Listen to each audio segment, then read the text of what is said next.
Family is a complicated thing, and in the world of hip-hop, the shadows behind it run deep for someone like 50 Cent, whose rise to the top came with ruthless ambition. His family story often goes unnoticed. Nobody would have guessed 50's got no contact with his oldest son while vowing to leave everything to his youngest. He's aired out messy drama with his exie and made it clear he's never walking down the aisle. But there's more to his story than meets the eye. Stick around as we find out the untold story behind the rappers. Family: a troubled family. 50 Cent, born Curtis Jackson, is a father of two, and while he's known for dominating the rap game, his family life has been filled with drama, especially when it comes to his relationship with his eldest son, Marquise Jackson. Marquise was born back in 1996, when 50 was with his then-girlfriend Shenica Tompkins. The two had a rocky relationship that eventually fell apart, and what followed was a long, drawn-out custody battle over Marquise. They didn't reach a formal agreement until 2008, and by that time, a lot had changed between the rapper and his son. 50 admitted that his relationship with Marquise shifted because of the ongoing tension with Tompkins.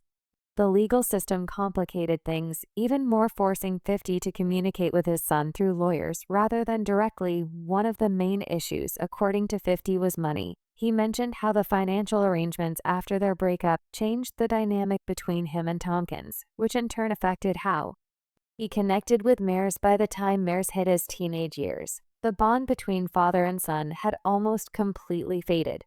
Yeah, I mean, like when I said that that he's entitled, really it's his mom's entitlement. In an interview, Mars reflected on how as a kid, he saw his dad as a superhero. He was proud of 50's success and looked up to him like any son would.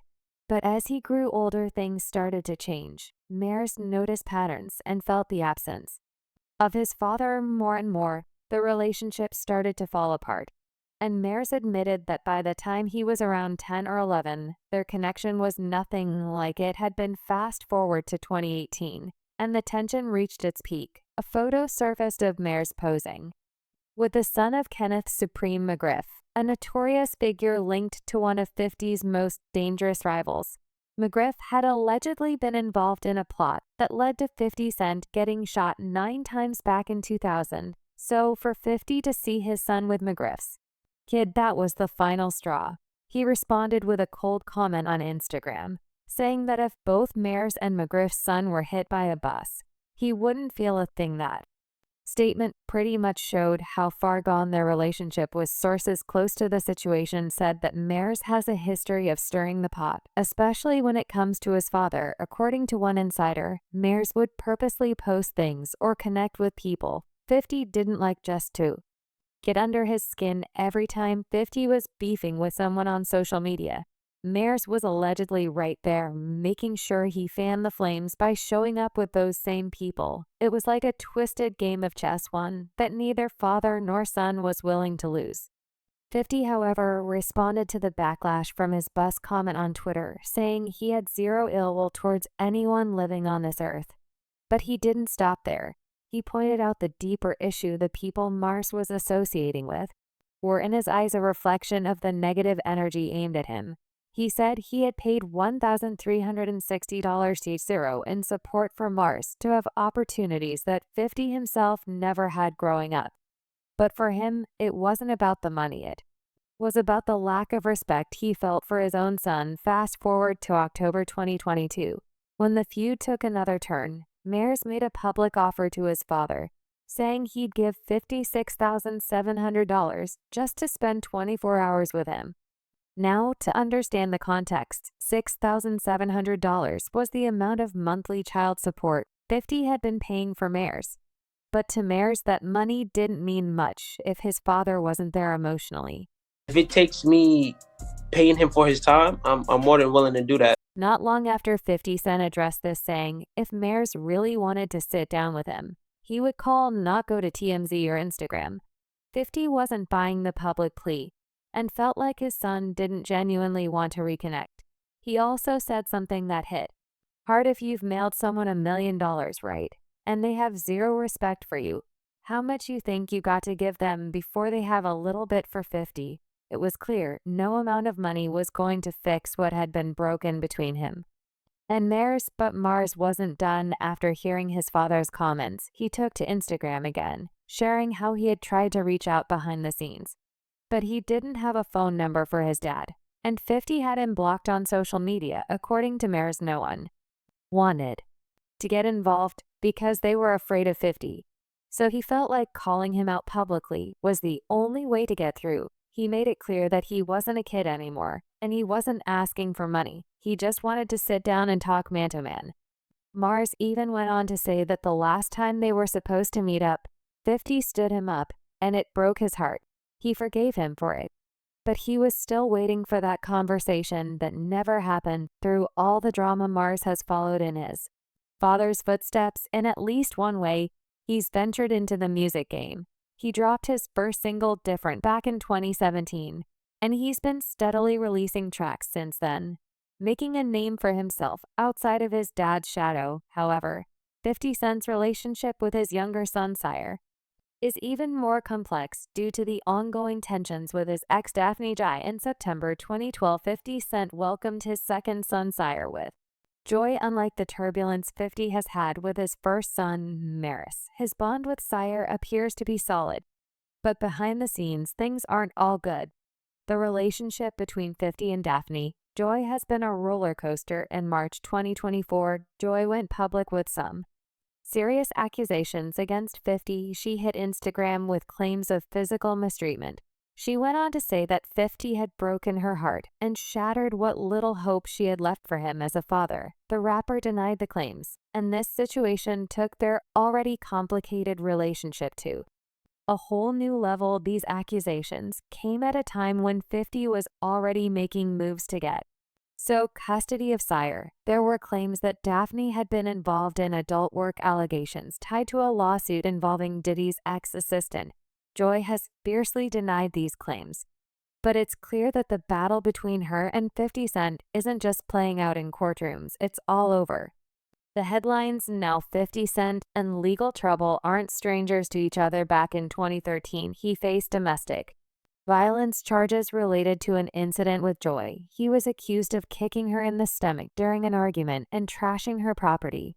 While he avoided the more serious charges by pleading guilty to misdemeanor vandalism, he still had to serve 3 years of probation and put in some community service. That incident was a red flag that showed the tension between 50 and Joy wasn't just tabloid gossip. It had real consequences. Fast forward to 2024, and despite all the chaos, 50 Cent is thinking about his legacy, especially when it comes to Sire. In an interview, he shared that he plans to leave all his wealth to his youngest son. 50's empire is huge, and while he's not in a rush to become a billionaire, he's stacking up serious cash. When asked if his fortune would go to Sire, the rapper didn't hesitate.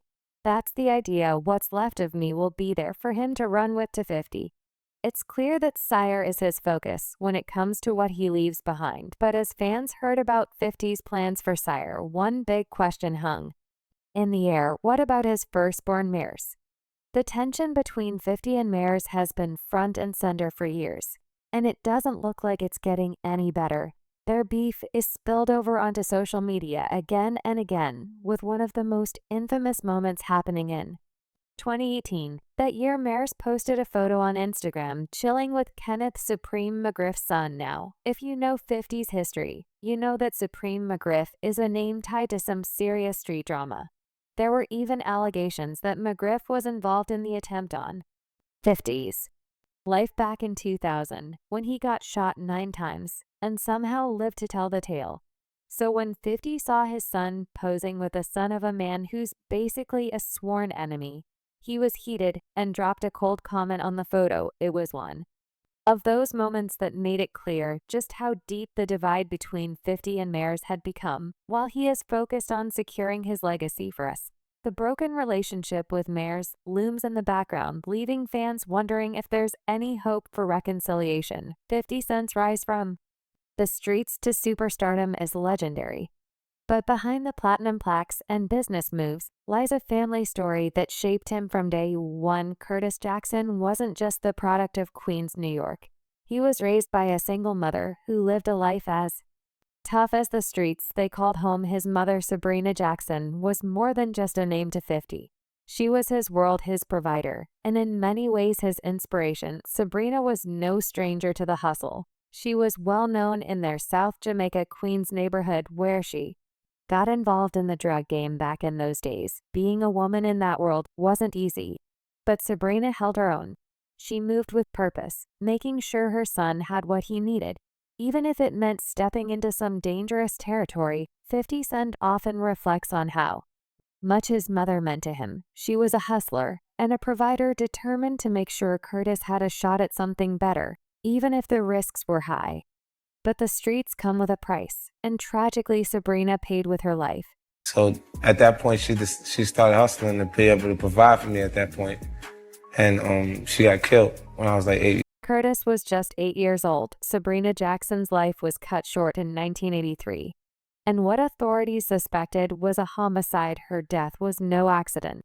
Someone allegedly drugged her and left her unconscious in her apartment before setting the place on fire. To this day, no one has been arrested, and the killer remains a mystery. That moment, losing his mother so young and so violently, would alter the course of 50's life forever. But no matter how much time passed, Sabrina's loss always hung heavy over him. In interviews, 50 talks about the impact her death had on him as a kid. He said someone put something in her drink and turned the gas pass on. The pain of losing his mother stayed with him. And even years later, he admits that whenever something went wrong in his life, his first thought was always, if my mother was here, it wouldn't be like that. Sabrina was a single parent, doing everything she could to raise her son in a world that didn't offer much. 50 describes her as tough, nurturing, but no nonsense. She wasn't one to let him sit around feeling sorry for himself if he fell down or got upset. She didn't baby him. He remembers her saying, "Get up, what you over?" They're crying for acting like a little girl. That kind of tough love stayed with him, shaping how he approached not just his child, but his career and the many challenges that would come his way after his mother Sabrina's tragic death. The young rapper found himself navigating the streets of South Jamaica, Queens, under the care of his grandmother. Life hit hard early on, and it wasn't long before the street started pulling him in. By the age of 12, Curtis was already dealing drugs. And while it wasn't the path anyone would choose, it became a reality for a kid trying to survive. 50 Y has never been shy about discussing this chapter of his life. He's talked openly in interviews and through his music. He shared the gritty details of his formative years, a time filled with bad decisions, arrests, fights, and being deeply involved in the drug game. But while Curtis was out in the streets hustling, there was one steady force in his life, his grandmother. She was the anchor, the person who kept him grounded when everything else was spiraling. I guess, like, really, I'm my grandmother's baby. They can't see it because I do the 50 Cent thing. But in the house, the entire time, I was my grandmother's baby. It's wild to think about. Here's this kid out there hustling and making moves, but still having to convince his grandmother to let him walk home from school. Living with her wasn't always easy, though there were 8 people in the house, so it was crowded. 50 recalls tension, especially with his Aunt Sylvie, who wasn't too thrilled about him being there. Sylvia had been the baby of the family, and now Curtis was taking her place. He noticed how his grandmother would sometimes pause before speaking to him, like she saw something deeper in his face. He said, "I think she sees my mother's face on top of mine." That thought stuck with him, and it weighed heavy knowing he reminded his grandmother of the daughter she had lost. But family means everything to the rapper, and his grandmother was the love of his life. That's why it hit him so hard when she was diagnosed with cancer. 50's aunt kept him updated, always trying to reassure him that everything would be fine. But soon he got a call while he was on the treadmill at the gym, telling him it was time to come to the hospital. The whole family was there, and when he saw her, she looked smaller than he'd ever seen her. Even then, when she heard his voice, her eyes jumped like she was still fighting to connect with him. After they had a quiet moment together, 50Y watched as her heart rate began to drop. His aunt looked at him and said, "She was waiting for you." 50 Cent has seen a lot of death in his life, friends and people he grew up with lost to the streets, motorcycle accidents, shooting, drugs, you name it, but nothing ever hit him the way losing his grandmother did. Fast forward to August 2024 and 50 faced another personal loss, his grandfather. On Instagram, he shared the heartbreaking news, writing, "My old man is a tough act to follow. He sacrificed for all of us. He made me smile every time I saw him." The memory that stuck with him was one from the hospital where his grandfather was being treated for dehydration. The nurse struggled to find a vein, and 50 trying to lighten the mood as "Pop, you alright?" his grandfather with his classic humor shot back, saying that if she stuck him again, he would start shooting. 50 said he almost fell out laughing. You can't deny that 50's value is keeping his family close. But sometimes that comes with its own set of challenges. 50's love life. The rapper's relationship with Daphne Joy has been an ongoing headache in his life. She's not just a model and actress, she's also the mother of his youngest son, Sire. And that's where things get tricky. Joy, a 37-year-old who's made appearances in movies like Pirates of the Caribbean, on Stranger Tides, in Frankenhood, keeps her public persona alive through her active Instagram, boasting over 1.7 million followers. But behind the scenes, the relationship between 50 and Daphne has been on a downward spiral for years, while they might have shared better days back when Sire was born. These days, it seems like their connection has deteriorated into a battlefield of accusations and legal fights. In May 2023, 50 Cent hit Daphne with a defamation suit after she publicly accused him of mistreatment in a now-deleted Instagram post. These claims, no matter how brief they were online, caused a major stir. 50 didn't take it lightly in his lawsuit. He claimed her accusations had done serious damage to his reputation. According to him, the public humiliation and the loss of respect he experienced because of her post were no small issues. It wasn't just about the drama. It was about his name and his ability to see his son. Daphne's post aired out personal details, talking about how she felt controlled and harmed by him, adding fuel to an already smoldering situation. Although the post didn't stay up for long, did enough damage in 50's eyes to spark legal action. Sire has often been at the center of this drama. 50 Cent has always made it clear that he wants to be there for his son, but the battles with Daphne have made that difficult. In his lawsuit, 50Y claimed that her accusations were not just about tarnishing his reputation, but were part of a larger plan to keep him away from Sire. Despite the harsh back and forth, in September 2023, 50 Cent decided to drop the lawsuit. The case was dismissed without prejudice, meaning he could refile it later if he wanted, but for now it seemed like he wanted to step back from the legal fight. It's unclear whether this move was to de-escalate the situation, or if 50 had bigger plans down the line. But one thing's for sure, the tension between him and Daphne Joy hasn't eased on the other hand. The rapper and Shanique with Tompkins have been locked in a toxic back and forth for what feels like forever, and it's clear that their relationship has deteriorated beyond repair. Curtis has never shied away from putting his personal drama on blast, and when it comes to Shanique, his baby mama and mother of his oldest son, Mares, the shots just keep flying. Their public feud reignited in January 2019 when 50 Cent took a sharp dig at Shanique on Instagram. He implied that she had used money from his first international tour to get cosmetic surgery when he had expected her to invest it in real estate. But if you think Shauna was going to let that slide, think again. She clapped back hard, taking to her Instagram story to post a screenshot of a Google search for genital herpes. The back and forth between them wasn't just messy, it was downright ugly, and their son, Mares, found himself more and more entangled in the drama. What's wild is that this beef has been going on for more than 20 years. 50 and Shanique dated back in the 90s, and their son, Mares, was born in 1997.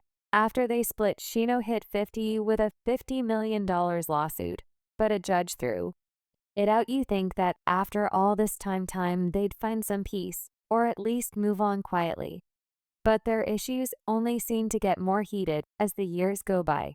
Even though they split in the late 90s, it wasn't until 2008 that they finally reached a custody agreement for Marquise. But by that point, the damage had been done. Their relationship had deteriorated into public slander lawsuits and constant jabs on social media. One of the more recent flare-ups came when it was reported that Shaniko was working on a reality TV show with NASA's ex-girlfriend Carmen Bryan.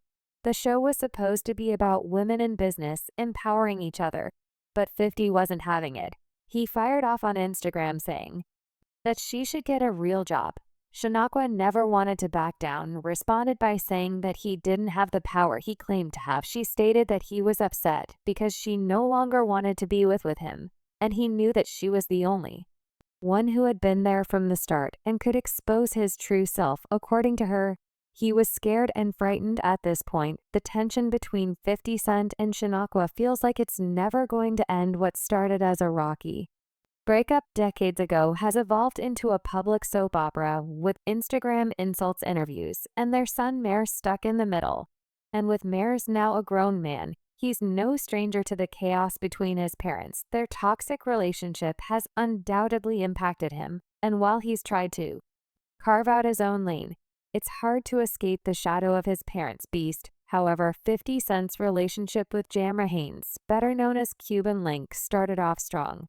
But over time, it seems the spark that had fans talking has dimmed. Their relationship started getting public attention when the rapper, known for being private about his personal life, stepped out with Cuban Link. At the season 6 premiere of Power, rumors about 50 Cent and Cuban Link's relationship first started swirling around. 2019 fans got glimpses of them together on social media, but the couple remained relatively private about their romance. When they did address it, like in a light-hearted Instagram live, 50 joked about how their first date went down. According to him, she gave him the address to a restaurant, not her place, and they met there, keeping things casual and grounded. By 2020, 50 Cent opened up a bit more about their relationship. He mentioned in an interview that they even created relationship vision boards to improve their connection, showing that they were trying to build something real. It seemed like they were working to strengthen their bond, focusing on growth both individually and as a couple. But as time went on, the relationship started to cool off. Fans noticed a shift when photos of 50 Cent and Cuban Link disappeared from their social media account. The rumors hit a new level when 50 Cent addressed his relationship status during an appearance on The Late Show with Steven Sieber.